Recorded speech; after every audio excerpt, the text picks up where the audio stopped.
They were children, and basically what I did was start out in December 2000 and with the intent to write about our lives as a fishing family as we went throughout the seasons.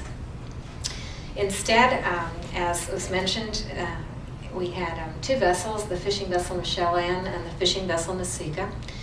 And as we came to the season of December of 2001, a year after the book began, I had intended to wrap things up, but instead a tragedy happened in which we lost four of our crew members. The fishing vessel Nasika capsized, and we lost, I want to mention, Jared Hamrick, Robert Thompson, Steve Langlot, and then our oldest son, Ben Eder, who was then 21.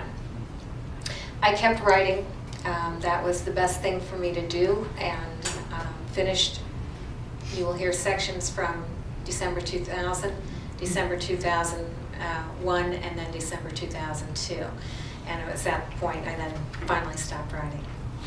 But to begin, Tuesday, December 12th, 2000. Bob, somewhere on the ocean heading north to Astoria, called me yesterday from the boat. "We may not lay our gear," he said. "The crabs aren't ready. Processors will only pay $1.25. That amount was far less than what the crabs are worth. Would there be a strike?" Later in the afternoon, Bob called again. "The gear isn't going in the water, honey," he said. Oh, brother, I thought. Meanwhile, Bob said that Ben and Dylan had arrived in Astoria in fine shape, with the truck and trailer of equipment intact. The boys were going to the crabbers meeting near Astoria to keep Bob in touch with what was going on with local fishermen. It was a matter of timing. Bob did not want to cross the Columbia River bar to lay up with the guys on strike and then suddenly see crab boats loaded with gear headed down the river toward him. If the strike was going to settle soon, he'd stay on the ocean waiting and not set any gear until the strike broke. Bob sent Ben and Dylan to the crab meeting so they could relay the latest information to him to help decide what to do. "What the hell?" I said. "For Christ's sakes, Bob, tell those boys to come home. Jesus, the roads are freezing. There's black ice all over.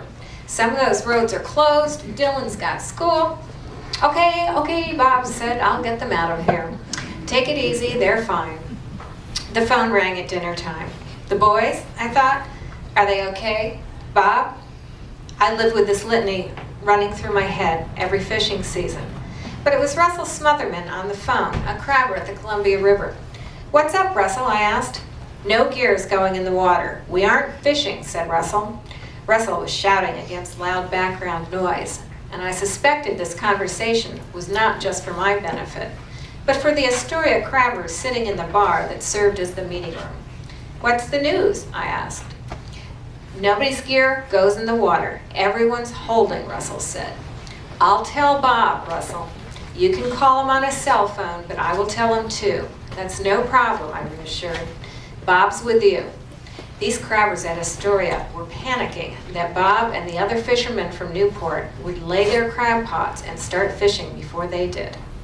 I called Bob and gave him the information from Russell, which, as it turned out, Bob already knew. "Ben called me," Bob said. "I told Ben it was important for me to know what was going on, but for him to just listen." I thought, oh my God, there are my two kids in a bar somewhere with a bunch of uptight fishermen. The Astoria crabbers all knew Bob was coming north, along with Todd Whaley on the Miss Sarah, the largest crab vessel on the coast, and Justin Yeager, another hard-driving fisherman. I told Ben that if the subject came up, to tell the men that we were on our way to the river and that we will do whatever the fishermen at the river do, Bob said. It's hard to describe the energy of these fishermen just before a season starts. They're like thoroughbred racehorses in the starting gate. The men are extremely keyed up and ready to bolt.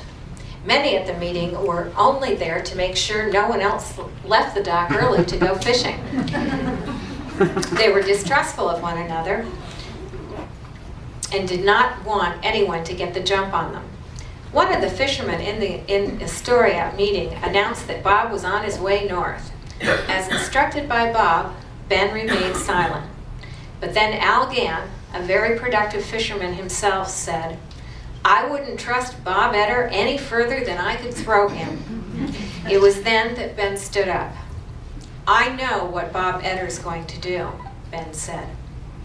Al Gann jumped up, physically confronted Ben, and said, "Who the fuck are you?" Ben looked at Al Gann straight on and said, "My name is Ben Eder, and Bob Eder is my dad. And he told me to tell you he'll do whatever you guys decide. Set gear or sit and wait for a better price." Ben is so brave. I've been in rooms full of angry, uptight fishermen, and it isn't an easy place to be, not even for me, a grown woman lawyer. I couldn't imagine what it was like for Ben to hear someone talk about his father in a disrespectful manner. I am enormously proud that he stood up in that group of men and defended his father. Not one of those men did Ben know, except for crazy Dennis Sturgill, a talented local crabber. Sturgill later told Bob that he needed a wheelbarrow to carry Ben's balls out of the room that day.